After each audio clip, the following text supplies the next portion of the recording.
Okay, call the meeting to order. Everybody good? I should pledge allegiance.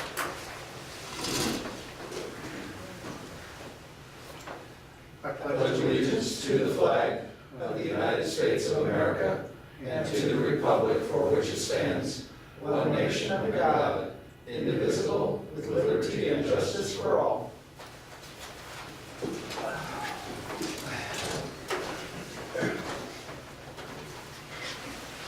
The roll call. Steve Pothier. Jeff Rogers. Robert Tellman. Brad Nelson. Levoy, really? Chris Cole. Bill Beard. John Cote. Richard Fridena. Brian Bickel. No doubt about it, we have a quorum. I call to the public. I don't see any public in the room. Chairman's report. Items not specifically listed on the agenda as holdovers. I did send a letter to the report of the Secretary of State, the Board of Supervisors. I've heard back from the Board of Supervisors. I haven't heard back, to the best of my knowledge, Michael, from the Secretary of State or the County Reporter. The Chairman's opinion on our suggestion for a joint task force was give the new Secretary of State an opportunity to get her act together before we beat her up too much. So that's kind of on hold for a while. And I haven't heard from the Secretary or the County Reporter, so. I thought the optimistic thing about the county's letter was the last sentence that basically gave us the go-ahead and communicate directly our opinions with the Secretary of State on the procedures manual. That's good. Yeah. Other than that, it's been a relatively quiet month, and if I forget, somebody remind me about the April meeting when we get to that point on the agenda. Proposed legislative changes.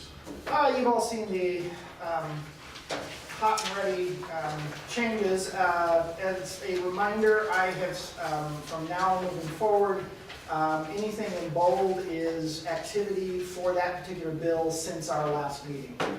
If it is not boldly highlighted at this point, the chances of it seeing the light of day on the governor's desk are somewhere between nil, none, and your own choice of equivalent. Doesn't mean miracles can't happen, but basically you're SOL. The ones that probably are of note, the Ugenti Rita bill that is, one other thought before I finish. Over in the status column, ones that have moved from the House or Senate side origination and are now showing up like a House originated bill that shows up in the status over on the Senate side means it's really making some progress because it's completed its process on the one side and moved to the other, be it House or Senate. That's what those designations refer to. I've tried to the best of my ability, based on what the status was. This was done as of late or early Monday morning, so it was as of Sunday's efforts. Anything that was changed on these bills during this actual week, those updates are not in here simply because sometimes things move faster, and trying to update this entire list, I have to cut it off at some point. The Ugenti Rita bill, which was SB 46. Yes, thank you. What number? 1046. 1054. There were several of them. Yeah, it's true. Yeah. That's that early ballot one. That seems to be making some progress. My conversations with folks up there, they generally like the idea. They're still trying to figure out the final wording of some things to, I don't want to use the word placate, but to assuage some of the concerns of the recorders in the 15 counties. That's the one that has the 5-day cure period on That's part of it. ballots throughout. Mm-hmm. Yep. The other one that there's no particular reason it's there. It's only because it's something that I have had some conversations of late. SB 1188, the Pebble thing. I have seen some stuff in Capital Times about that bill specifically.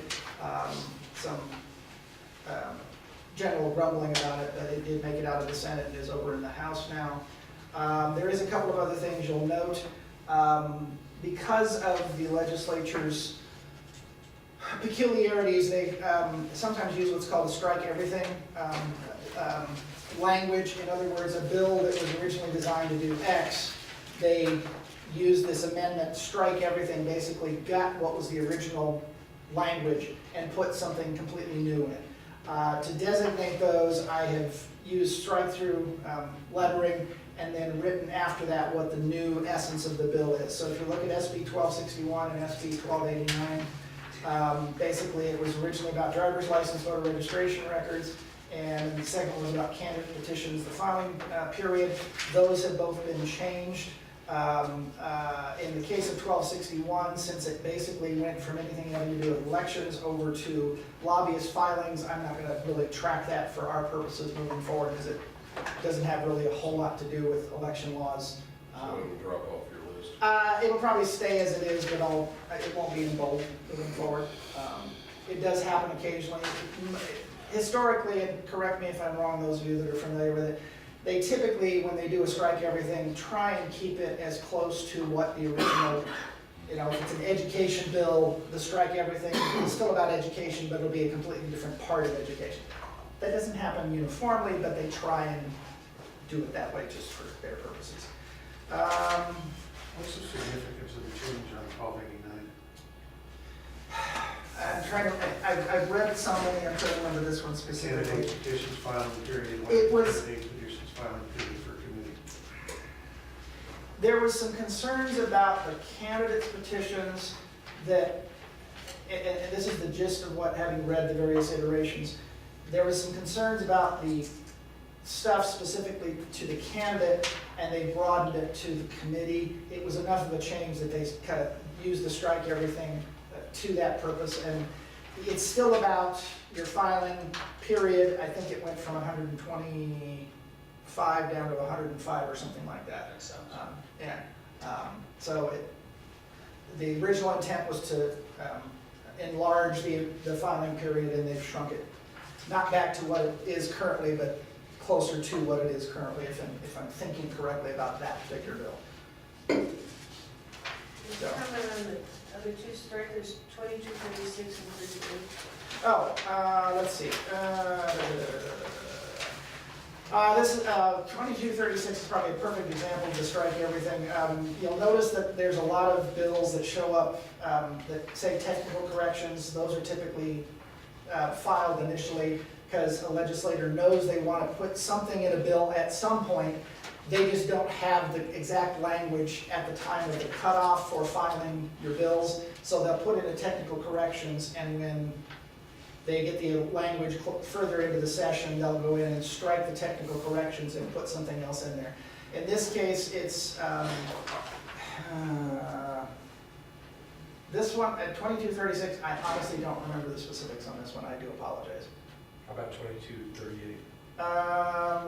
That has to do with the election procedures manual, and it's the requirement to have a procedure manual done every 2 years, and there are certain dates listed in the language that they must be produced by to get rid of the whole issue from the last 4, 5, 6, how many ever years people want to argue about. Okay. And I think that one's a good one. Put it in law. Enforcement? Something like that, yes. Be happy to answer any other questions you may have. Yeah?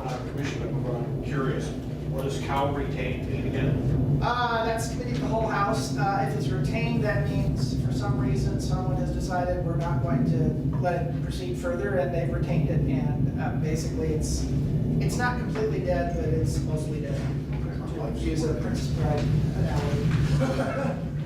It'll take a miracle to revive it. Okay, so did I hear you say 1054 is a 5-day cure period? SB 4. It's not just about the cure period, but basically established in law, for lack of a better phrasing, the consent agreement, that all 15 counties would follow the same rules for the carrying of ballots, is basically my understanding of it. Yeah, basically what happened was we were going to Pima County with the new voters, or the recorder, had 5 days post-election to cure any conflicts with signatures on the early ballots that were dropped off at the polling place. But other counties The weren't. other counties weren't doing anything with them, just said, hey, it's bad signature, the ballot doesn't count. Right.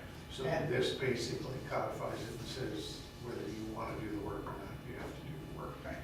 And I think, They won't do the work and say they did. I don't remember if there's enforcement in the language on that one. I don't think there is, but it's pretty clear, you shall. Yeah. And I noticed that And frankly, if I was a recorder in any county and it became known that I wasn't doing it, it would not be a pleasant experience, I don't think.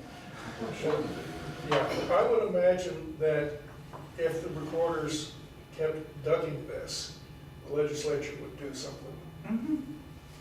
And the recorders wouldn't like it. primary date, first Tuesday in August, Let's see, that's. 11/54. It's a gallons bill. Oh, yes, yes, it made it out of the Senate, it's over in the House. Personally, I've run hot and cold on moving the primary date simply because I've heard too many members of the legislature, frankly, on both sides of the aisle, over the years, that like the idea of moving it earlier, but for whatever personal reasons, they don't like the idea simply because it will infringe on their ability to campaign or raise funds for their campaign. I get the sense in talking to a number of people up there is some interest in actually moving it a little bit earlier, and I think that's why the gallon bill probably has the best shot of any of them, because I think there's 2 or 3 others that have, one is to put it with the PPE, the other is to put it in May or June, something like that. I thought I heard a gallon say May last. I think that's the eventual plan.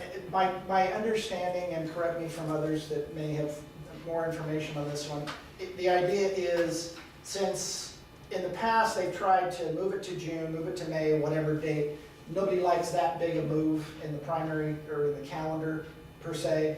So moving it gradually from, say, the end of August to the first part of August, and then maybe over the next few cycles, gradually move it into July, and maybe 10 years from now it'll be back into the spring or something, but who knows.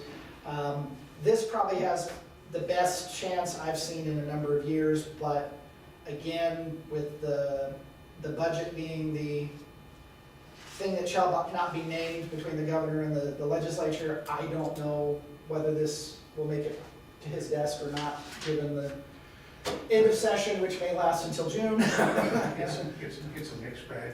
Yeah. Incumbents and/or people running unopposed in the primary like the later date.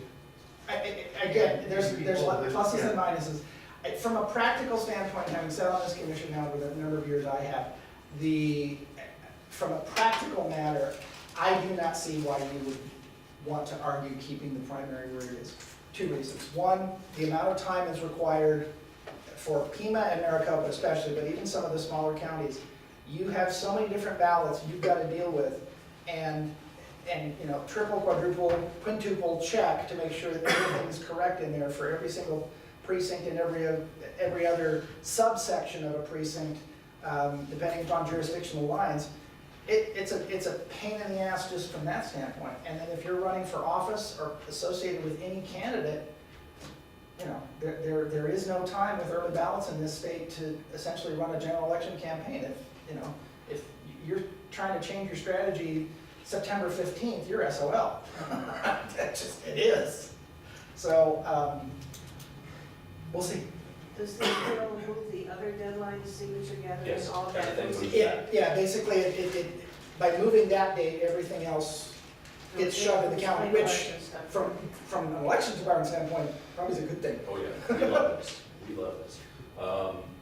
Since I kind of have the floor here, my understanding is the only institution that has some concerns about this is the League of Cities and Towns, and as the name implies, applies. They are a lobbying group that looks at municipalities. There is some concern that cities who are charter cities that may have a particular date in their charter, that they may need to have a charter vote to actually move the date. I have not spoken with the city clerk here in Tucson, but given that we have a city election coming up yet this calendar year, I think we can handle it. Phoenix may have a little bit more of a problem, and the only other charter city that I'm aware of, and there may be more, is Flagstaff. But I think this is going to change. It's probably going to be the first Tuesday or the second Tuesday. But I think with the League of Cities and Towns voicing their concerns, apparently there's going to be some type of grandfathering allowed for the municipalities that are charter cities to allow them to stay where they are until they have the ability to have an election. So it looks like it is going to pass. So if it passes, it will presumptively be in effect for the 2020 election. Correct. For 2020, yes. Which is what the counties really want. Yeah. So let me see if I have this straight. The way the primaries are now, they're mid to late August, right? Last Tuesday in August. 10 weeks before the general election. What we're talking about is not a huge time change if they're moving to the second week of August. A little bit larger if they're moving to the first week of August. But from a sense of campaigning and that kind of thing, it's still in the summer when people aren't there, people aren't around. It's still a voting period when people aren't around. I wonder how bona fide that really makes that primary process.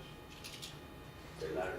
It's It is what it is. it's I what it is. I understand, mean, but if people leave town in May and they don't come back till later, I mean, No, I just think it's kind of interesting that they wait to have the elections when everybody's in cooler places. there's no other time on the calendar, but yeah, Well, they can move it up to May.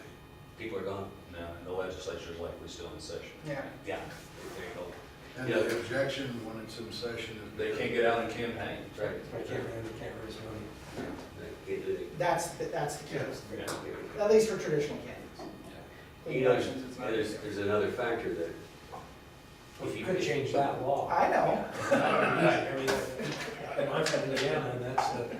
What That's where they. do the proponents of other states do? How do they handle this? We can't be. On the Midwest, most of them are in May. Yeah. And they just don't prohibit that fundraising while the legislature's in session. So That's you can my still raise your understanding. money. Yeah. You know, that's.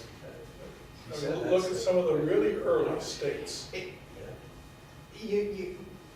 You have to look at it from the philosophical and the practical standpoint when it comes to these kind of things, and then figure out the political implications after, because from a technical standpoint, if, sitting on this commission now, if the appreciation for the technical side of elections is not appreciated at a certain level, the political implications frankly don't matter, because the legal consequences on the technical side of not getting certain things done at a certain point, you're basically throwing the entire system out in the trash simply from a practical standpoint. There is no way to get around some of these deadlines that have nothing to do with Arizona or the Arizona legislature or the governor or the secretary of state or anything else. It's these are the rules you've got to play in, and that's what you have to deal with. Then you can start talking about the political, whether they're in session or not. Those are frankly secondary. There's another piece of that too, though, that they had mentioned it, as a window shortens. So it's just not just fundraising. Arizona has this little thing called resign to run. And so if you're running for another different office, now you really shortened that campaign period, and Yeah, the escape clause there is if you file with less than a year remaining on your term, you don't have to resign and run. I thought it was the first year. No. Yeah, there's a point in time where if you pass that point in time, you resign and run, you probably have to do it. Right. I thought it was the first year, maybe if it's a longer window, yeah. It depends on your point of view. Yeah. I remember that hurting some campaigns of candidates a few years ago, because bad enough because their opponents are not in office, Yeah. are campaigning 2 years in advance. Sure. And you start shortening the window. Well, if you have the primary while the legislature's still in session, it's a whole new meeting to turn things up. I hear you. So there's more little strings and buttons and pushing on this thing than Oh, yeah. appear at the surface. Okay, any other discussion on legislative changes? Thanks for tracking this thing. County plan for legacy equipment replacement. I didn't put it on, so if there's anything else, just to repeat, there is a federal law that requires an accessible voting device in every polling place. We are buying the devices that are compatible with the tabulation system that we currently have. And these will print out paper ballots to be counted, right? Correct. No, I asked because I've seen some arguments that ES&S, their precinct type is subject to manipulation, which doesn't make any sense to me, especially knowing what I know about how we do it. I've not read the articles, but I can tell you that ES&S maintains legacy systems like the one we're getting rid of, and some even older than that. So to say there are some ES&S systems that they sold 10, 12 years ago that may not be up to snuff for. The implication was this was new systems, but it was not explicit. Only because we've dealt with this previously, has the RFP actually gone out yet? It is in the budget. Okay, I will be speaking to the Board of Supervisors on May the 7th about my budget. okay. This is one of the line items that may be up for discussion at that particular point in time. Going forward, I assume since it has to be compatible with our equipment, that it's gonna be a sole source. Okay. May the 7th or May the 2nd? Beg your pardon? May the 7th or May the 2nd? 7. Pretty sure. So We had a POS meeting, Pardon me? at the POS meeting? Yes. The 2nd. Okay, So, thank you. so we're doing this for approximately 60 people. I think we decided that the last time in the conversation. Which seems like an extraordinary expenditure, but I understand your point on the law. But I want to ask this question. If we were to go, as many have, I don't know, we've talked about it here, but I've heard others say they'd like to go to a all mail-in system. What would happen? If we went to an all-mail voting system, what would happen? Would we have to buy those machines and put them in precincts and have the precincts open just for, how would that work? If we went to an all-mail system, many things would change. But basically, there will be no more poll workers to hire, no more polling places to lease. I understand. No more everything else. So the logistics side of elections that exists now, that support polling places / poll workers would disappear, including the necessity to buy voting booths, this type of machine that we're talking about, things of that nature. How would Let me add one more thing, with the exception that if an individual comes into one of the voting centers or replacement centers during a mail ballot election, there needs to be an accessible device in that environment. Lord knows these people need help, and it's our desire to, as a people, to make it as normal as possible. But let me ask this question: is there any way at all that we can reduce the need for 60 people to something more manageable than 200 and some odd, whatever the number of polling places will be, machines? And meet the requirement of the law? I don't see how. I mean, the law is pretty explicit. You have one of these in every one of your polling places.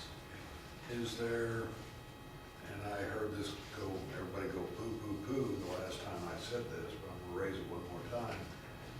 I would think perhaps there's could be a movement for an exemption, or at least a request for that, to get it down to some meaningful system that's not degrading, but not 200 and some odd units at whatever that works out per person, that we tried to implement. What if you, and I sort of jokingly said, hey, you could almost afford to pick them up and bring them to the recorder's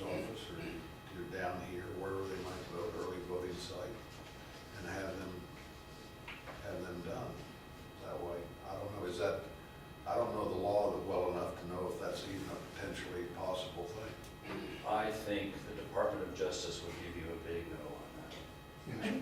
You have to treat every voter the same. And by taking a voter from their designated polling place to another location, you are not treating every voter the same. Well, maybe you're treating them better by picking them up and. That's still not the same. You're not Or treating them going the to same. their home. They don't want special treatment, they want fair treatment. Is the way that I've heard it described. It's a pretty subjective. I'd like not to Yeah. let this drop, but I would like to know if there's a way we can get an understanding on this going forward. Just, I think that would make sense. I thought you guys have used mobile stuff in the past. Did I hear you say there's somebody does that some places? You know, we took we got a big RV and you went to all these places. Not here in Maricopa County, excuse me, not here in Arizona nor in Maricopa County, but we might have the resources to do such a thing. But that's still, that's not their polling place. What if we had a mobile voter, I think Levoy's onto something interestingly, that, what if you had a mobile voter, like you have a mobile library? It comes down, Call it emergency voting if you want. So These people want to be treated Yeah. exactly the same as And any other others can vote there as well. it's about accessibility.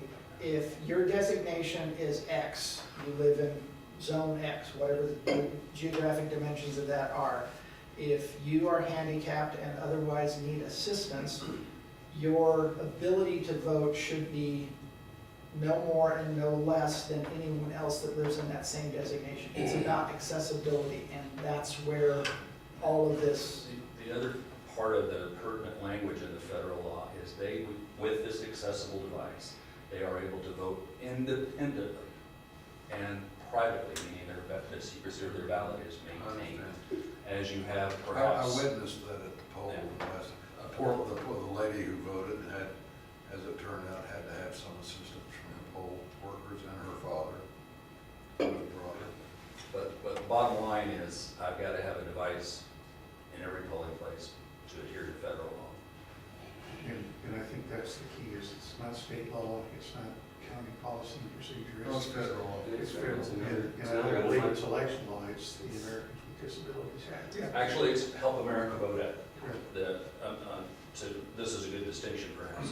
ADA talks about access into the polling place. Once in the polling place, politics over. Yeah. it's a related issue. Another unfunded mandate. So what's the Chicago was lots of funds. Americans with Disabilities, Right? Oh, that's bad. What's Help the America act? Vote Act, HAVA, Ava. yeah, Help America Vote Act. Help America This Vote is Act. the remnants of the virtual tie between Mr. Gore and Mr. Bush. What amount are you asking So for is in the this- budget? Beg your pardon? What amount of money are you asking for? $1.2 million. Over and above your normal. Well, this is kind of my down year, if you will.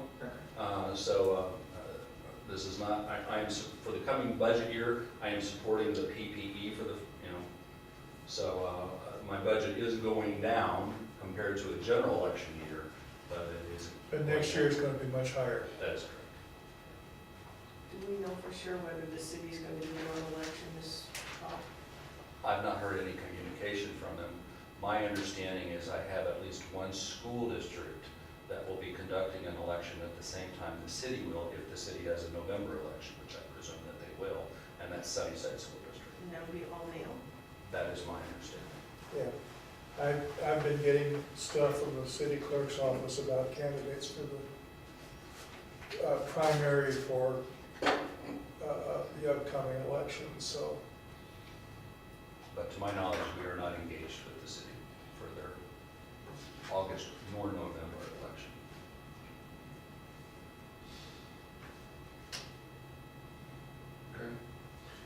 Okay, delays in current processing procedures for elections. I don't know, I gave Mike a longer name earlier, and he cut it down to this. It was basically a continuation of the discussion we began last week, What's not? last month.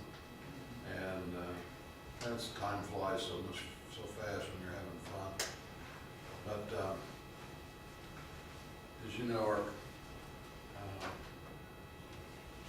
all of the parties look at the election, look and see what they've learned, see where it goes, where it takes them. We were no different, Republicans. So we did, and I must admit that I learned a lot from that gentleman over there from the report, and I viewed a lot. And I'd like to see us take advantage of some of it. So if I may, I want to give just kind of a little background on what the most recent election was for some of the folks here. I'll keep it short. Because we have a different system. And it'll give us some idea as to where we're at, what's going on. So everybody here is well familiar that this is a gaggle of laws and Arizona Constitution that regulate this. And that in Pima County, we have what I would refer to as a bifurcated system.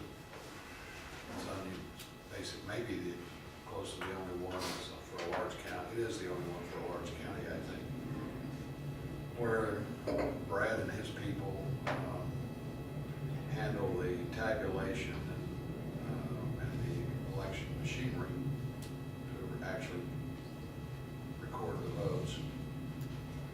And the recorder handles the front end of it, where she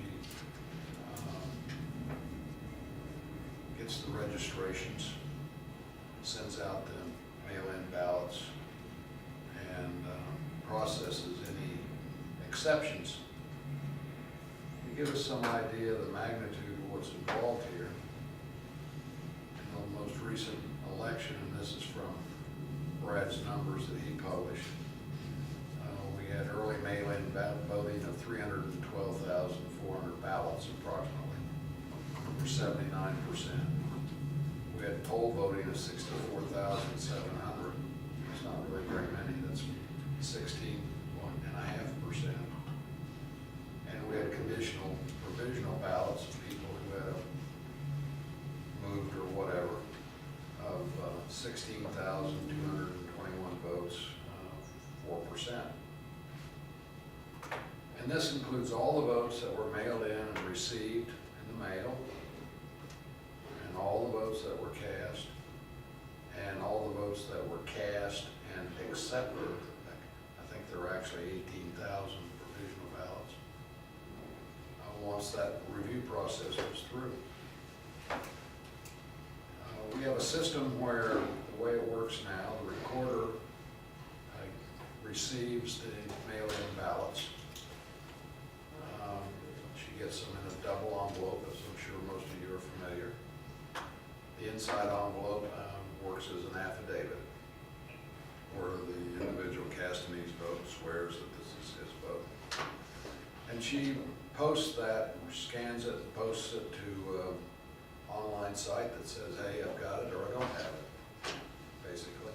She goes through it, opens it up, frogs don't jump out, everything seems to look all right. She passes it on to someone who then reviews it for its signature. Assuming it passes muster, it then in an unopened inner envelope state goes to Brad, who in his tabulation department with Mary and Lily and so on, process it and pass it on to David, who then runs them through the machines. Now, the recorder at the end of the first election day, about 7 o'clock, deputy recorder goes over to the post office and gathers up every yellow envelope he can from the postmaster. And that's what's counted. Anything that comes in after that, supposedly, I say supposedly because I didn't observe that. I'm naturally sort of cautious. But I think that I'm not questioning the veracity of the recorder's office in this matter. I'm just saying that's the way it is. Everything received after that, and I would imagine it's considerable. I don't have the number, but I would imagine it's a significant number of ballots. They either got processed in the mail and floated around somewhere and finally got here, but got here late. Any of those things, or got pigeonholed somehow by the post office and got here late. Those go to the downtown office, they don't go to the country club office. And Brad, speak up if I say any misstate anything, please. And they're not counted, and I think they inform those people that they came in late. By statute, we're required to take any of those mail-in ballots and accept them at the polling places. And the instructions to the polls are that you're treating this like a mailbox. So the guy comes in, woman comes in, man comes in, anybody comes in, they got the mail-in ballot. At the polling place that I observed, there was a blue tub there, or a green tub there, blue-green. Got dropped in the tub. About 30,000 ballots came in on the day of the election. Within the process of the polls itself, and throughout the process of all of this, there's intricate counts of this. I don't want to go into all of that. I'm both pleased and surprised by how careful everybody is in processing these ballots. I'm convinced if a ballot gets here, it gets counted. It's into the process. May not get counted because it doesn't deserve to be counted, but it gets in here, it gets tended to. Now, mail-in ballots are different from provisional ballots in the sense that provisional and conditional ballots get accounted for in great detail at the polling place, along with the 68,000 other votes that are correctly voted. And there's big long reports and all that pretended to, accounted for, checked off the registrar's poll book and so on and so forth. But the mail-in ballots are just kind of bundled up, no accounting for them one way or another. They've been put in a tub, they get put in a plastic bag. Everything in that plastic bag and the gray ballot box gets delivered to Brad's people. They process it. They open the bag up, take off the provisional ballots, the top two sheets of the form that goes to FAN for her to process the provisional ballots. They take the ballots, the Department of Elections takes the ballots, puts them in tubs, sorts them by precinct, and they wait for the Elections Department to say, you can count this vote, or you can't, or you gotta discard that one. Mail-in ballots, everything goes to FN, the ballot, everything. And it's a process where, as I said, they open it up, the outer envelope, and they begin to look at the inner envelope. It's a manual process, and it takes about just my estimation, about a day for them to look at all the stuff, run it through their system, have one person take a look at it, one person standing, sitting there.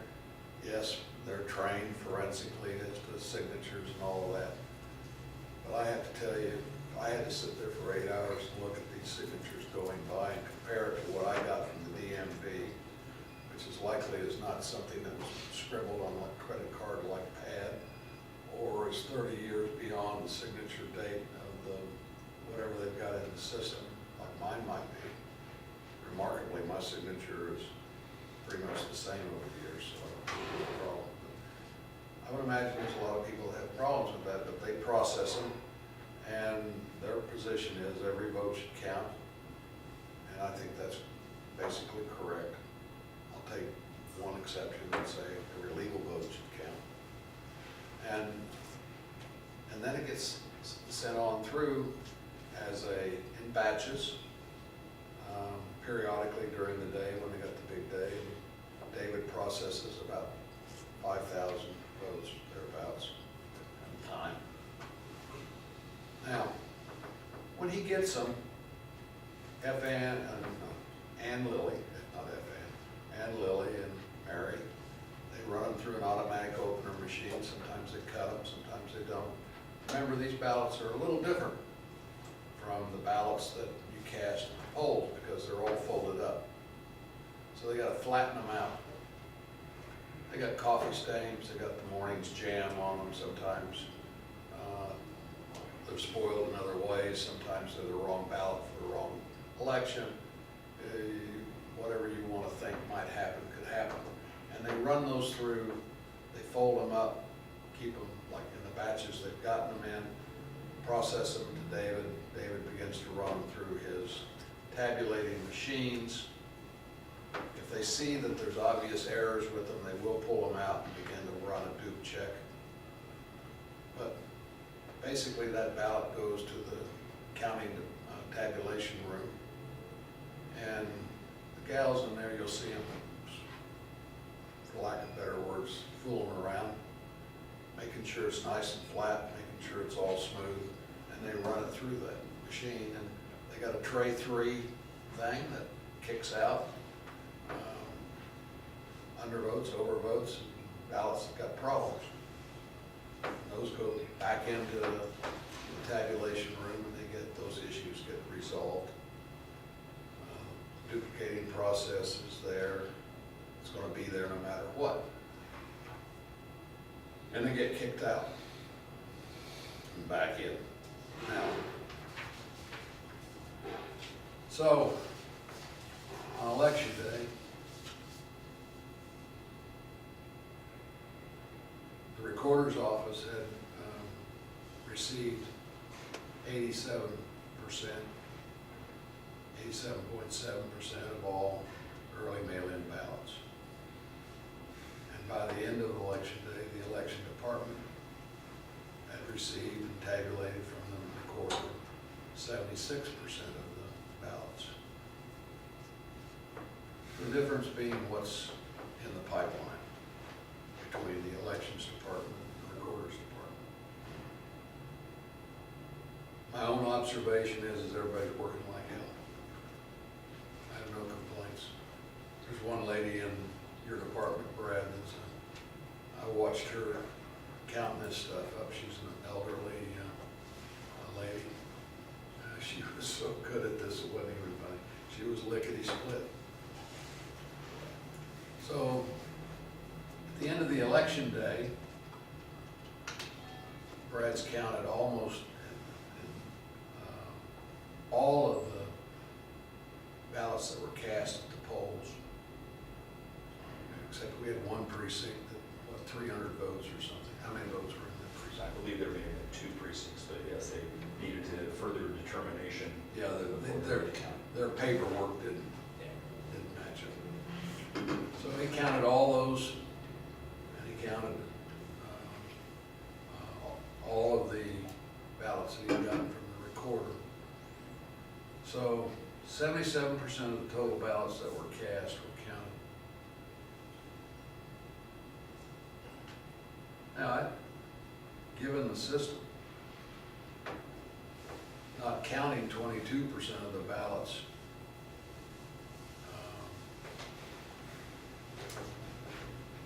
is pretty remarkably good. But we should be able to do better because, in my opinion, anytime you have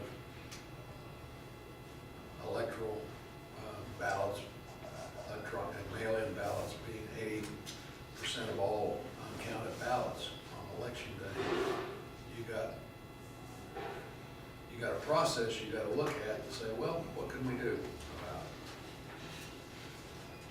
it? My hope would be that we could convince this group to come to an agreement on that. My hope would be that we could convince this group to convince the supervisors to come to agreement with it and the recorder, because it's going to involve her. And I would hope then in turn we could lobby to make some good changes. Now there's a whole gaggle of things that I looked at. And Bill and Levoy looked at it. This is not just me.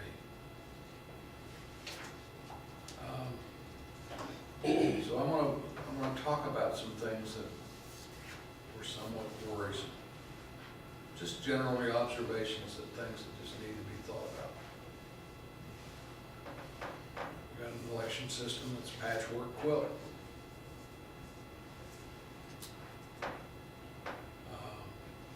In the old days, when we had mail-in ballots that were just ballots that accounted for those people that were going to be gone for the day, or too sick, or elderly, whatever, couldn't get there, I'm told these numbers were in the 5% range. We're now in the 80% range. And the system, the sheer number of these ballots will, in Arizona's future, inhibit the system. It's already, in my opinion, a travesty that it takes us 10 days to certify a vote that's on election day, the 5th or 6th of November. Some people will say, well, you just got to convince the people out there, the public, that the election really isn't on the 6th of November, it's on the 16th of November. I don't subscribe to that theory. I think that creates a perception that the election results are being tampered with. Simply put, election results 7 to 10 days after the election date are just not acceptable. I ran David's, I was hoping David would be here so he could see what I had to do. I ran all of David's numbers, took it off of his form, which was in a PDF form, converted it to see how where these percentages came from. So that's how I got to those percentages. It begins to pick up on the next day, and the balance becomes more so. And then finally, the last 5%, which is the conditional provisional ballots, comes in towards the latter part of the week. They're the last thing counted, as most of you know. So, does anybody have any questions about those numbers or those thoughts at this point? I mean, I'd like to see what you're driving at. What are you proposing? I think we all pretty much moved. I'd like to make sure we're all kind of on the same page with what's happening here, and then I'll go to the next part of that. You don't have to agree with the next part, but if we're on the same page that we came out of the general election with 80% counted on election day, I think that's. So the point is, this 20% is the part that causes the 10 to 12 days counting period. Yeah. That's, Yeah. I don't mean to put words in John's mouth, but I think that's what he's saying. Brad, when we had the hand count audit, how many ballots are still left to be counted? Oh, I couldn't tell you right offhand, but arbitrarily, 25,000.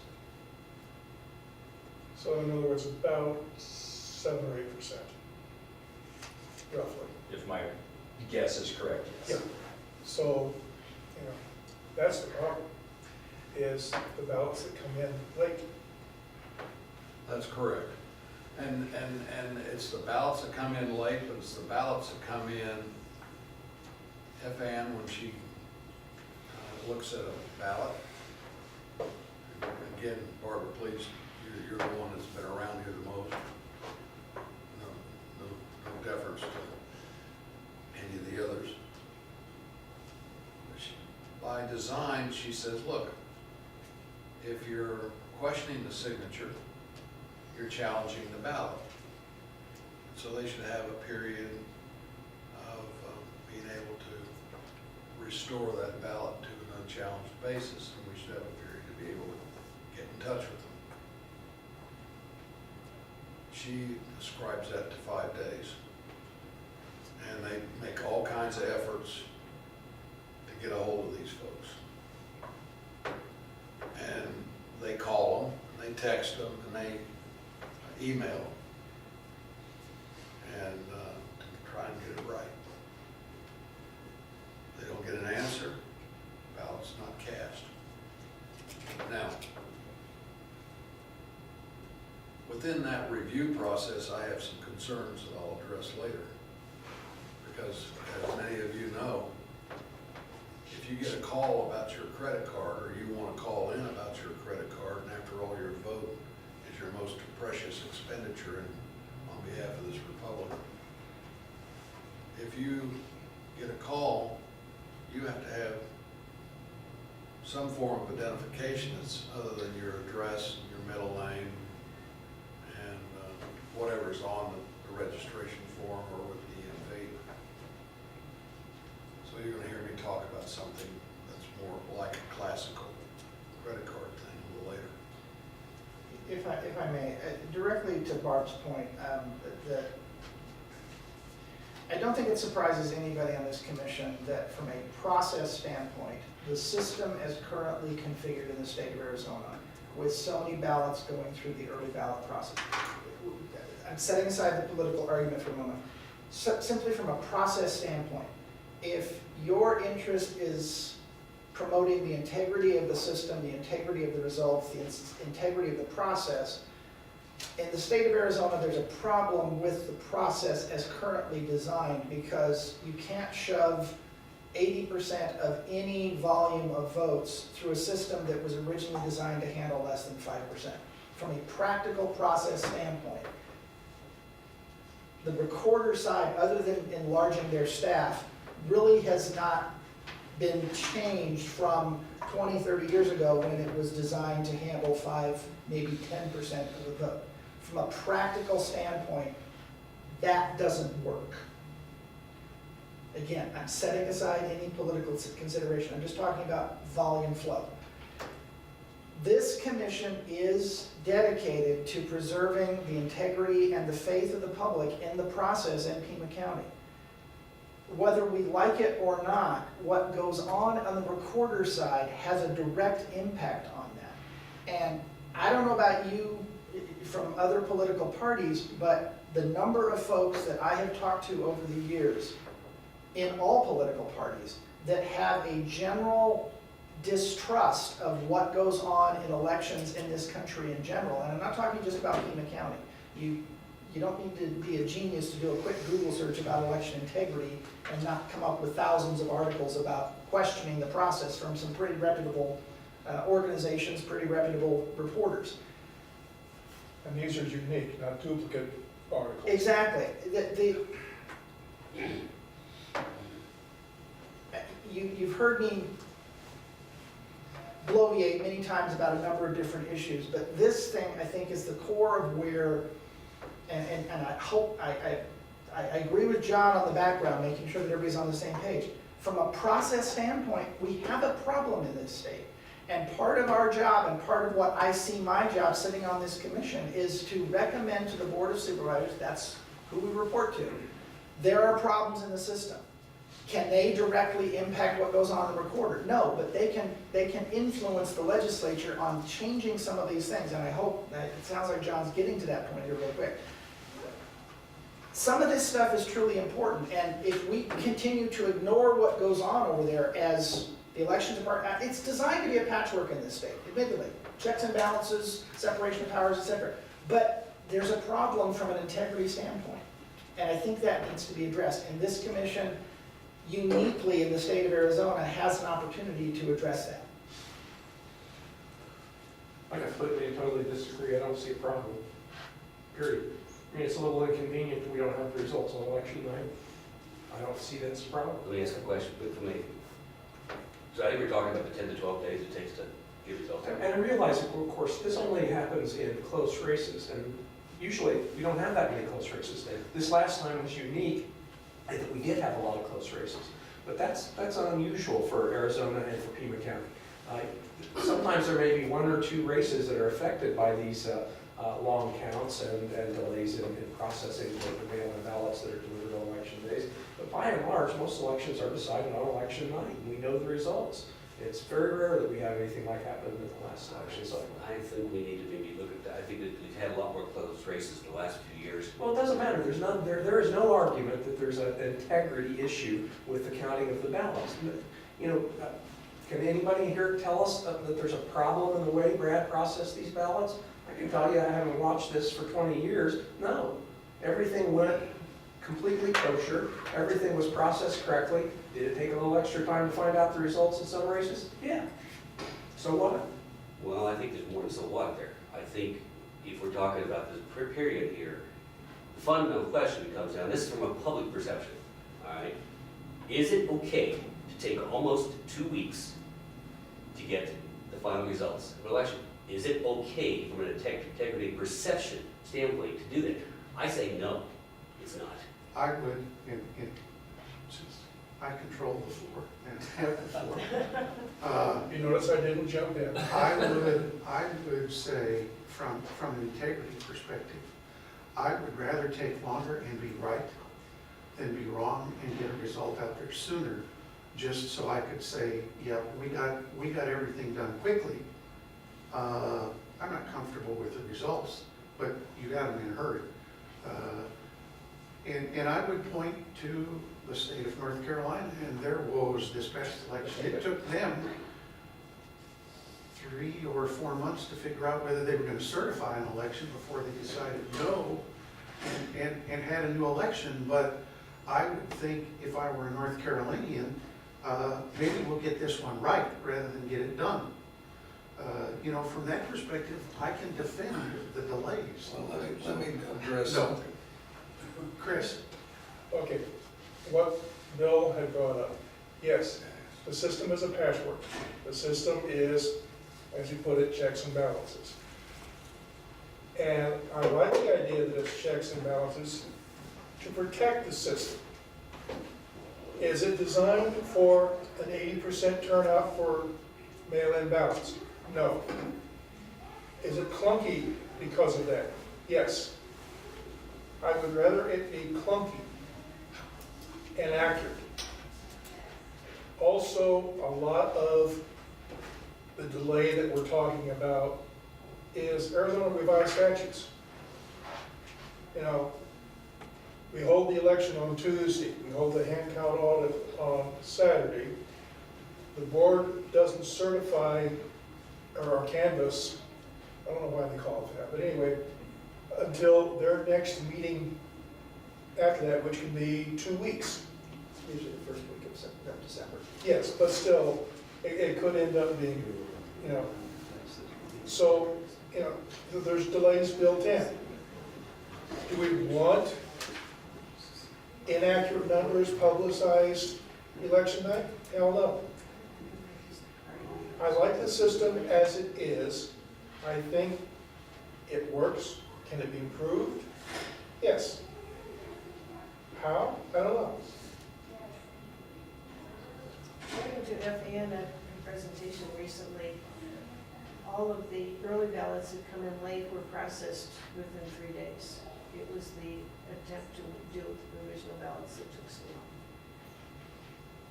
And I don't think we have dealt with that problem. I'm not sure how we would do it. That's a federal issue. Steve? It seems to me that some of the view about whether there's a problem or not, an integrity problem, has to do with perception of everything going well versus the actual, is everything going well? And the actuality of it depends on the deeper knowledge that the general public may not have about what the actual process is. So the perception is affected by speed. So getting a wrong answer quickly, the perception may be, oh, things are better because it's fast. Even though the result may be, in actuality, it's worse. So I think part of our job is to have that deeper knowledge and say, well, okay, here's the actual part. This is, you know, what the process really is. What can we do about that?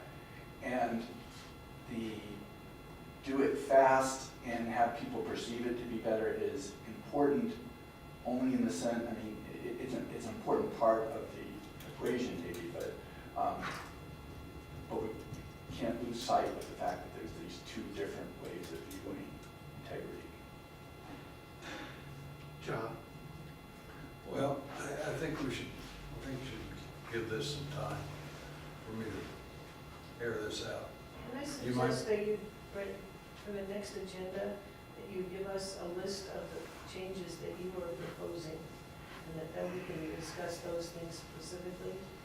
And if any of the rest of us have ideas, we could put those in writing too, and then we could have a good I was discussion. going to go through some of that today, if you I want, would- and then I'd give it rather to have you it in in writing writing. in the next. I would prefer that you get to your recommended solutions as opposed to I think with the exception of you and Richard, everybody in this commission has a pretty clear understanding of the process that you're describing. Jeff? The only thing I would suggest is that, you know, any proposals that you're gonna make are either gonna have to be changes in federal law or changes in Arizona state law. There's nothing that the county board of supervisors can do Other to than change this recommend. process. There's almost nothing. I mean, really, you're talking about changes in state law, and some people, particularly the Republicans, are trying to say that these late ballots can't be counted at the polling places. I mean, they have their solutions, which we view as voter disenfranchisement. But the fact is that these are really statutory concerns that really, while we can make recommendations to the board of supervisors can do nothing about. Unless the legislature changes the law, I mean, there might be some little fine intricacies that can be changed in the voter manual by the Secretary of State's office, but by and large, these are statutory changes. This is where we get back to Bill's desire to have a commission that really looks comprehensively at all that stuff. And I agree with everything both of you have just said. I do think, though, that based on my personal knowledge of conversations I've had with people on both sides of the aisle up at the state capitol, this commission is unique, frankly, I think, in the southwestern United States. I can't think of anybody close to us. California has some things, but they're California weird anyway. No political commentary on that, they have a unique perspective on life. The body of wisdom, in my personal experience, having talked with the people in this commission, both current and former members, is unique to some of the things John pointed out and some of the stuff you pointed out. And having the ability to weigh in on some of these things, even if it is just a recommendation to the Board of Supervisors or our individual support for things of legislative change, I do think that is something that we as members of this commission should periodically reevaluate and renew the idea that we do have some good ideas coming out of the people on this commission and making those recommendations to the Board of Supervisors. Yes, Board of Supervisors, you have no say in what goes on at the legislature, but as Pima County, you do have the ability to put your weight lobby-wise into the legislature saying, you've got a problem. The people that we rely on for some wisdom on things election-related have made these recommendations. We think these would be good ideas, and legislature, can you do something to act on these things? Brian, may I? I'm not a voting member of this committee, but the Pew Trust has done a lot of surveys about voter confidence. And what they have found is that voter confidence is often determined by how things are going locally. Did their candidate win? Somehow, if your candidate wins, then the election was just fine. However, subject to putting that particular question aside, what they've also found is that locally, people say they think ballots are counted pretty accurately in their hometown, their home counties. It's out there nationally that they don't know what's going on. And I'm giving you exact quotes, so I'm not being accusatory here. But there was a candidate during the presidential election in 2016 who said the only way he was going to lose Pennsylvania is if the election was rigged. That person got elected to office, and during the 2018 election, when we had our close senatorial race here, that gentleman tweeted out, "They're finding ballots in the wilderness in Arizona." No matter what we do, if we have elected officials coming out with those kind of comments, there's always going to be skepticism. I'm just talking, it drives me nuts. Could you give us a link to come up with those things? Barbara. Richard. Moving away from that.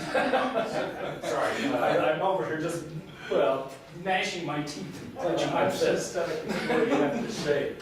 but in 2012, I was a down ballot candidate, nonpartisan position in the county, three-way race. I had to wait the 12 days, or however long it was, to find out the outcome of my race. I lost, of course, but I was always within the margin of overtaking by the ballots that weren't counted. As a candidate, I had no doubt that I was being dealt fairly by the system. The system was responsive to me.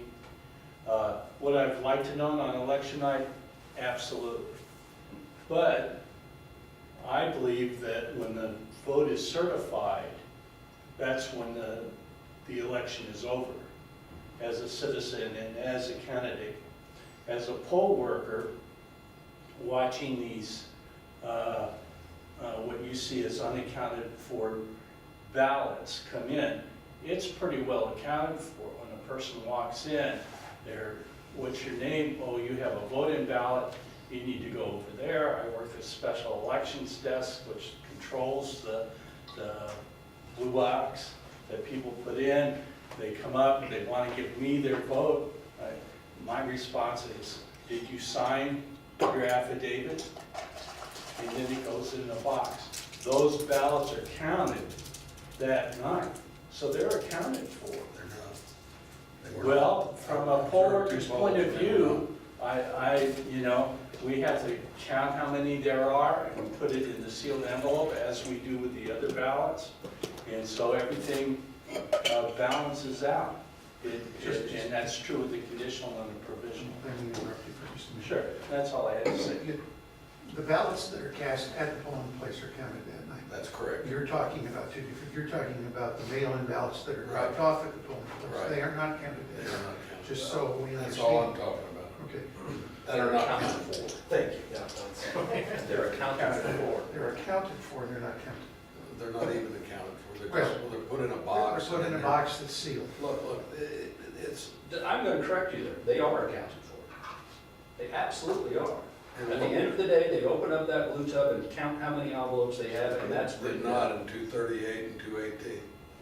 That's where I was, and I stayed there to the bitter end, and I followed that plastic bag down to the library, and when they pulled it out of the truck to open it up, some of it fell out. I watched to make sure they picked it all up. Even then, if they didn't sign that form and fill it in, It's, it was accompanied by two people of opposing political parties. I don't disagree that it was there, but it wasn't the process is like, and these were the words of the polling folks, that we are to treat this as if this was a mailbox. I wouldn't disagree with We're that. getting off the agenda. Yeah. The agenda is, what does it say? Delays- Current delays- process and well- procedures, that has nothing to do with it. Look, here's the thing. You can either hear what I have to say, because I took a fresh look at it from somebody that's been here 20 years. I'd much rather see it in writing so we can study it between now and the next. I would second that. And then if any of the others of us have suggestions, we can add those to the agenda. Okay, that can come. Would you like for me to finish where I'm at, or would you like to shut it off? I would like the description of the process to stop and the recommended changes to begin. Okay? All right, so look, almost all the discussion here has to do with two areas. One of which I really planned on talking about in detail today, some detail today, and another of which we can talk in some detail tomorrow at the next session or thereafter. I had intended to have somebody here that was an expert, if we could introduce him, or has done some research on something that I recommended here, that we recommend. So let's talk about the mail-in ballots. This is what we're thinking about. Change the process for the early mail-in ballots so that their elections department is in the process of the ballots themselves. This is consistent with the Constitution, which has a division of powers and responsibilities the way it is now. It's inconsistent with the way we process our other ballots at the site. Revise the procedure for the postal, dealing with the post office. It's our suggestion that they be addressed to a third party, perhaps and this is going to solve a bunch of issues. Perceived issues, perhaps. Perhaps this could be the Pima County Clerk, Superior Court. Have them turn over the ballots to the Elections Department. And where I'm going with the ballots, where we're going with the ballots in this process is this. I think we should take some of our money that we have, hopefully money we can save from some of these processes that Brad's talking about, and we go to an electronic review of signatures. And you process the affidavit, the Elections Department sends the ballot through. If the ballot signature passes through the electronic, I'm talking about military grade signature review here, if it passes that test, bingo, it goes right on in to be counted. It doesn't have to float around the recorder's office. If it doesn't pass that count, it goes to the recorder as an exception, like we do with conditional provisional ballots, and she checks it out. So you're suggesting involving another agency in the process? I am for receipt of the ballots only. I think that's gonna involve a delay. Okay. Well, Let John finish. Yeah. I'm not talking about them doing anything else other than controlling the mailbox.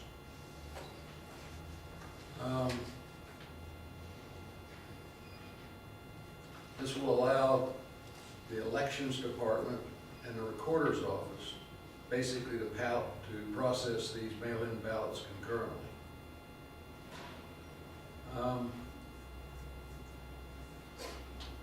As I said, ballots that pass the electronic scan of the signature go on and be counted. Ballots that don't pass go to the recorder. Revise the signature identification process in the Recorder's Office by blocking access to a voter's political party. That's a small thing, but when you're the guy that's reviewing the signature and you have the registration, the box right above it says Democrat, Republican. I don't care if we have a Republican in there that's a recorder or a Democrat that's a recorder. If that's available to them, it shouldn't be. Employ a system of secret questions when you have to call the individual, similar to the credit card companies. Again, that's our most precious commodity is the right to vote. We don't treat a $100 check that way. I don't know why we would treat our vote the way it is. It's inadequate, in my opinion, to stand there and observe them call and ask somebody the address, and if that's the address, or if they know their middle name, and that's okay to verify the signature. That's just inadequate. And we've observed that happening. Change the procedure on EMI ballots so that those who drop off the ballots on the poll should be required to go through the process of verification at the poll in a normal way. And then they can cast that ballot. That ballot is then becomes a third class of ballots that can be processed right away. You don't have 30,000 ballots that come in at the last minute and then got to go through a whole process and a 5-day wait if you challenge the signature. Have another line or have a place where they can go. You've got provisional conditional ballots, you've got regular cast ballots. They get the identification check, signature check if it may, everything looks all right. They can put it in the slot. Brad's people can begin to run it. Drop off of ballots at the polls limited. Limited to that individual's ballots only, so that we deal with this issue of ballot harvesting.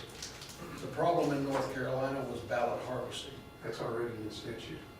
And that's against the law. We considered some other solutions to the notion of having a review of the signature on a equipment basis. Go back to the old system, where we just have 5, you gotta have a reason to vote in the mail. You're either sick, incapacitated, or not gonna be there, and you got an excuse that's acceptable. Another We way- don't think that that's, Just say another option for speeding up the process is, instead of looking at every signature, take a statistical percentage of the signatures and only verify whatever is 8%, 15%.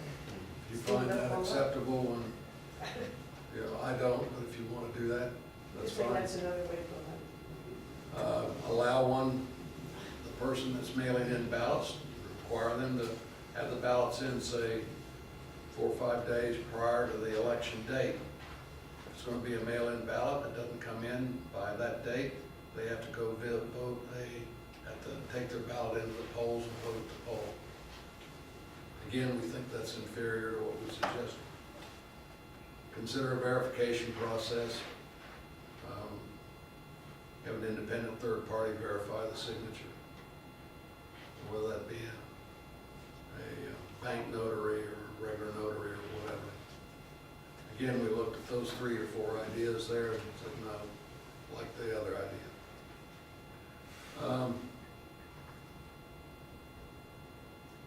We think that the voter registration process needs to be upgraded to the ADOT form for Arizona voluntary travel ID process. The idea of obtaining a driver's license and a voter registration at the same time, those are conflicting goals. And if you've ever been in there, you'll see that the ladies who are processing them look at it as if they're conflicting. Their idea is for safety first. Implement the password system used by banks and credit card companies if you have to get in touch with the voter.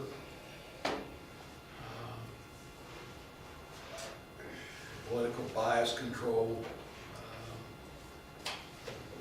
the various lanterns, I may have mispronounced that, and risk gauges and things need to be visible at all times.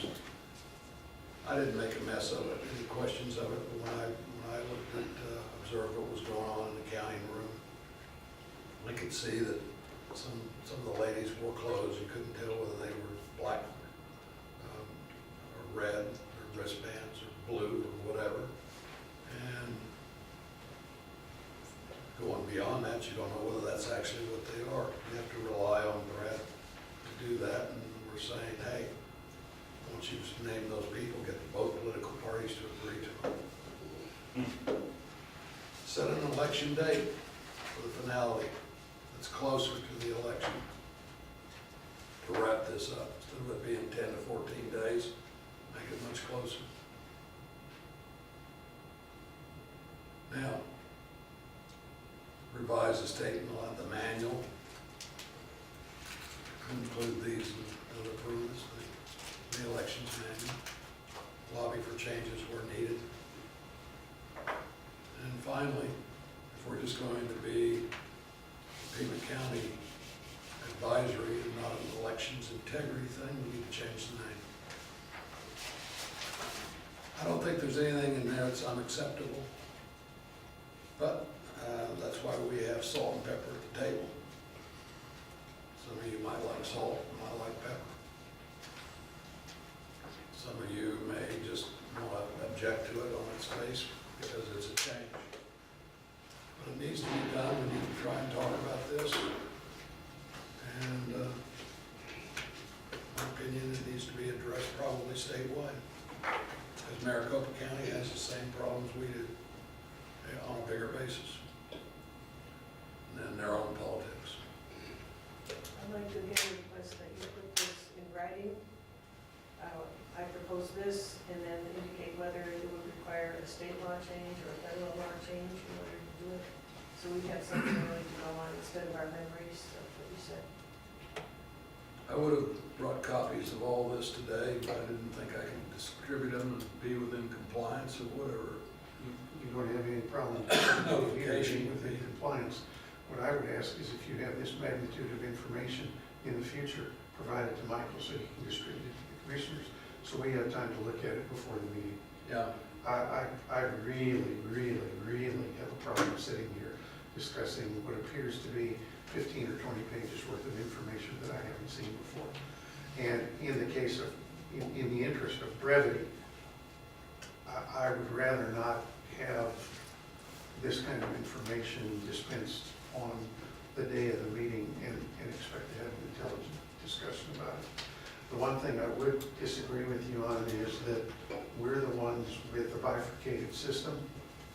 No, we're the ones that have it right. Maricopa County has an intergovernmental agreement where the Board of Supervisors basically has advocated their you have no responsibility argument from me about that. to the county recorder, which I'm not- I think is the magnitude of their problem up there. I've cast no stones in this review. What I've said is, these are ideas to make things move faster and drag us, whether we want to be or not, into a current system for review of data. I would add one thing, and it's based on conversations I think I've had, with the exception of a couple of the new people, some of the folks that have been around this commission for a while. One of the things that this commission would be wise to remember, and I don't think even with the new commissioners I would get disagreement on this one, there are significant number of sections of the procedures manual and, more importantly, Arizona revised statutes that are woefully out of date. If this commission could do nothing else but to constantly harp on those out-of-date Arizona revised statutes to both the Pima County Board of Supervisors, to the Secretary of State, to the Governor, and the legislature on a regular basis, I think, for me personally, my time on this commission would be well served if we were able to do that and get the changes. Because I think every single, my apologies to the new members, but if you've had any conversations with members of the legislature about election law changes, their eyes on both sides of the aisle glaze over very quickly, probably within 30 seconds of the start of the conversation, simply because they have neither the time nor the inclination to make any changes that require any kind of intellectual lifting. Yeah. So, back to your point earlier, Barb, about what this commission can and can't do, I think that would be one thing this commission could sink its teeth into on a bipartisan basis and get some things changed. Yes, and going back to the chairman's report about our status now, we apparently could send our recommendation on the commission directly to the Secretary of State. And we can, I wholeheartedly agree. And we can comment directly on the procedures manual, which I understand is starting to be revised. I haven't checked the website, but apparently it will be on the website as it. Do they have any apologies, it's going back, do they have a target date for when they want to start those public They will input? finish it by August. So they are? That's what I heard. Okay, all right, thank you. Finish Yeah. the procedures. My apologies, Mr. Chairman. Well, as far as this commission is concerned, it's not bipartisan, it's quadpartisan. Partisan. Now that we're all here, yes.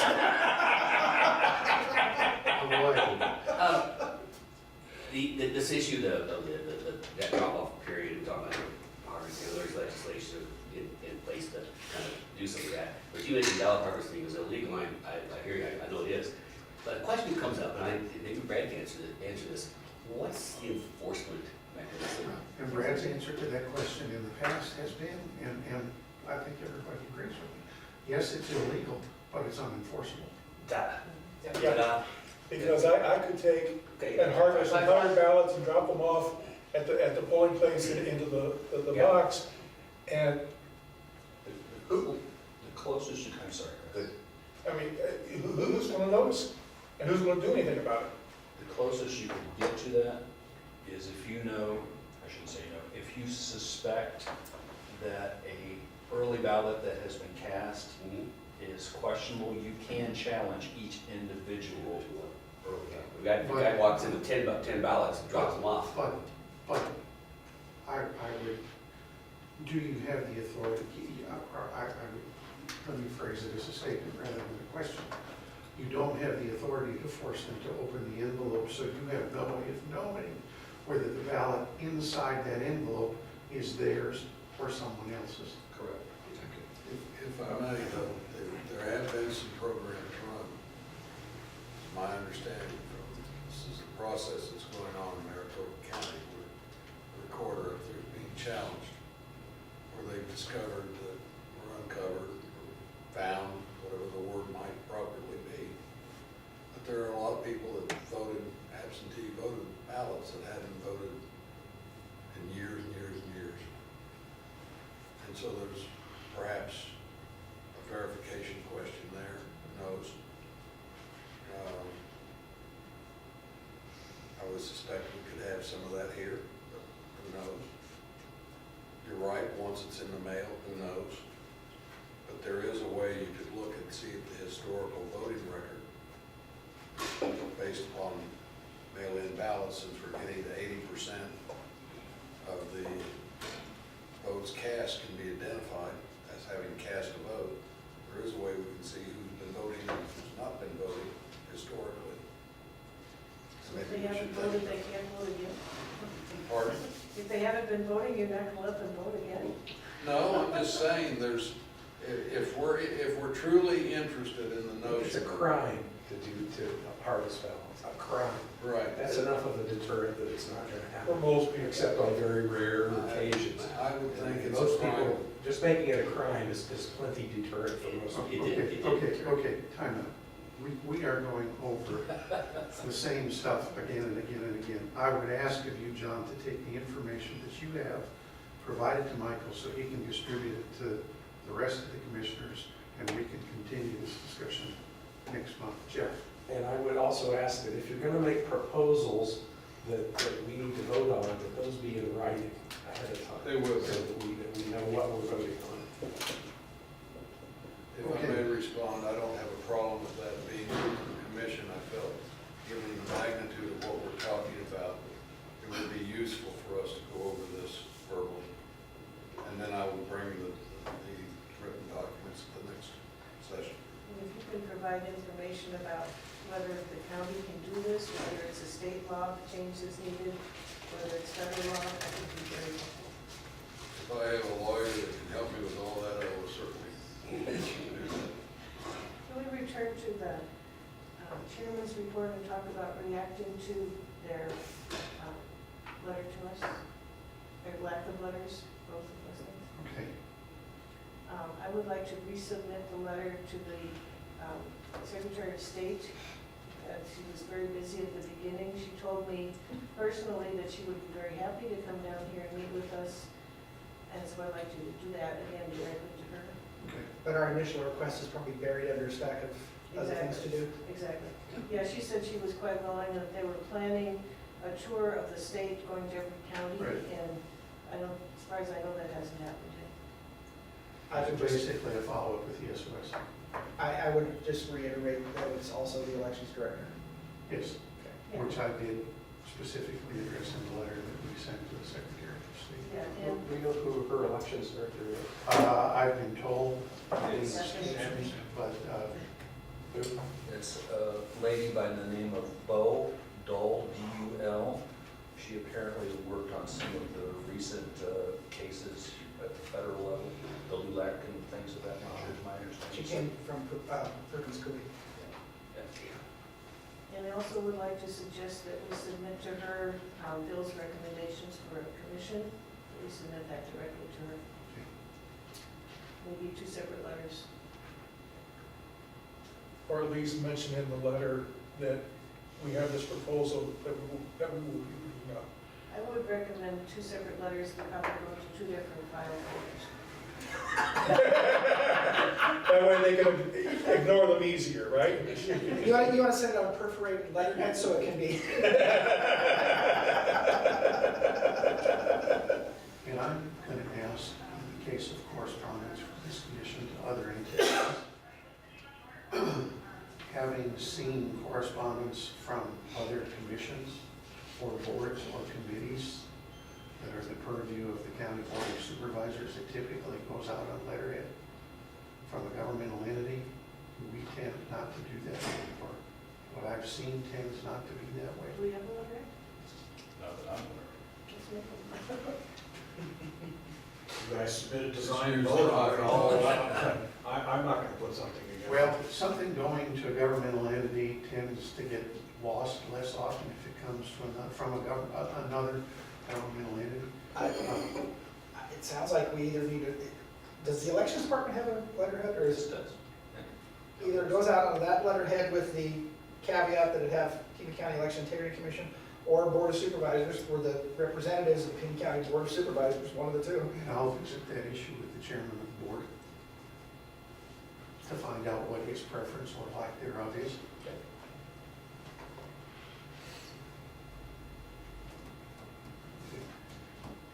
Anything else that you're asking me to do?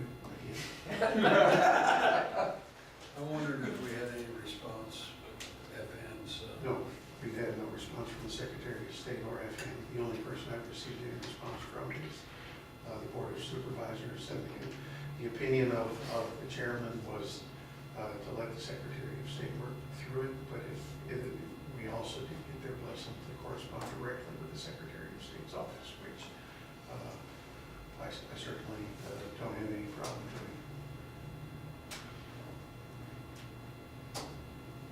And that our recommendation letter goes to them and Directly. Yeah, but our recommendation on letterhead from our last meeting vote is, on Like which they agenda? established a bipartisan commission. Yes, That's the thing that's what went to the Board of Supervisors. right, and their it's on their agenda for April what? They decided not to agendize it, is what my understanding is. If it's on the agenda, Consent agenda? probably. Oh, Lord. Seems it would be pretty easy to make the letterhead with Pima County Elections logo on the top, and under that it says Pima County Election Integrity Commission, and it gives their contact information. Can we do that? That's very easily done, if that's what you guys want to do. We'll come up with the mechanism to make this happen. It gives us a little more official appearance in our correspondence as opposed to quasi-PNES, which a lot of this stuff tends to get. Future agenda? Yeah, future agenda items. Richard? I'd like clarification on how the supervisors go to televise commission and other public entities' meetings impacts our meeting time and whether we're going to be televised. We are, I don't know that I call it, we're not televised, we're recorded. We're not Yeah. live streaming. We're not live streaming. Wasn't there vote to have live stream for all? That's what I believe so. Yeah. That's what you were gonna check on. So. That, yeah, it was part of the, Don't look at me. no, it was part of the Law. police, the local. Clepsy. In their movement transparency to live stream everything. I think it's interesting, they live stream the Board of Supervisors meeting, but it's not recorded. So if you don't watch the live stream, you don't get to watch it later, or if you do get to watch it later, I haven't found where it's recorded. This commission, on the other hand, is not live streamed, but it's recorded, so anytime you want, you can go back and watch this commission at your convenience. I would, from a personal perspective, I don't care whether they live stream it or not. I wish they recorded so that if you're not able to watch the live stream, you can go back and watch the recording. We'll see what the Board of Supervisors does and what impact it has on this group, Michael. If it does go to where live streaming is something that has to happen for all commissions for the county, then our meetings will no longer be held here, that we'll have to move downtown, because they're the only ones who have the capability at this point. A live stream. Yeah. And I think this is one of those things that it's a great idea, but nobody's looked at the magnitude of the problem that it's going to create, because there are several committees and commissions that I attend that meet in this building that no longer will be able to. If you don't record it, does that put the requirement to actually take minutes and stuff? Yes. Well, that's what we did before, Yeah. was we actually took minutes that got posted. my suggestion is, through the process of acquiring the new equipment, we just leave it on the agenda as an item, and we can just get the updates as they occur. The accessible Yeah. equipment? Just leave it on the agenda Yeah.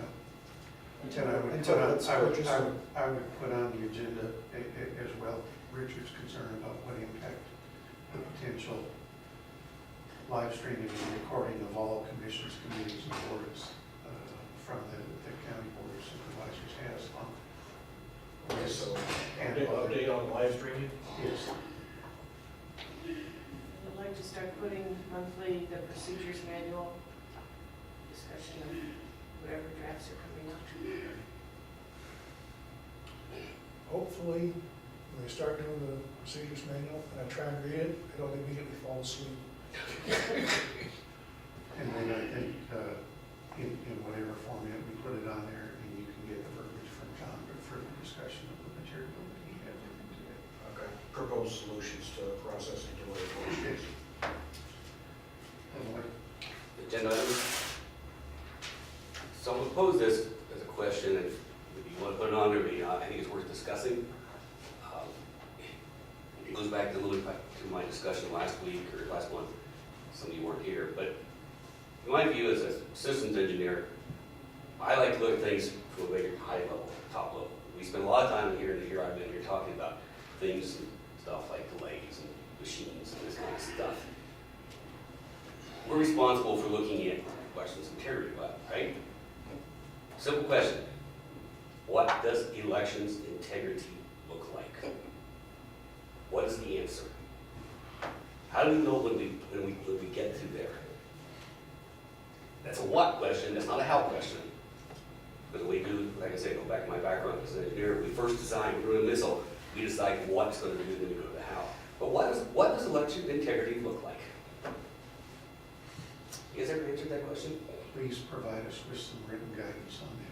No, it's a simple question. I mean, there's no guidance there. It's a simple question. Okay. We'll put it on the agenda and discuss it. We should probably do that before we do the item I'm doing. You had said something about the April meeting? We're not at future meetings. yet. Oh. We're on agenda items still. unless Well, that will be the somebody has next, any further that will be the agenda. next agenda day. Okay, future agenda items, April 19th is Good Friday. I don't know if that causes a concern for anybody at the county. I don't know what that does from a county perspective, or what that does as far as religious participation for anybody on the commission, but It's also when Passover starts, but that doesn't start till sundown, so there's no problem for me. so the pleasure of the commission, leave it where it is, move it to a week earlier, a week later. Don't care. I'd say leave it where we're at, make that motion. Okay, Yeah. April 19th, Barbara, you'll handle that meeting, I'll call in. Well, you have a couple of. I have another grandson who's having a birthday that weekend, and I will be in Texas. How many hundred grandsons do you have? We're on the second one, that's all I've got. Well, they had plenty of agreements, not so hard, like I say. Well, I can have between now and April 19th. Well, I can't, since I have no children, at least none that I know of. There's that. Dropping April off and putting July on there, where does July fall?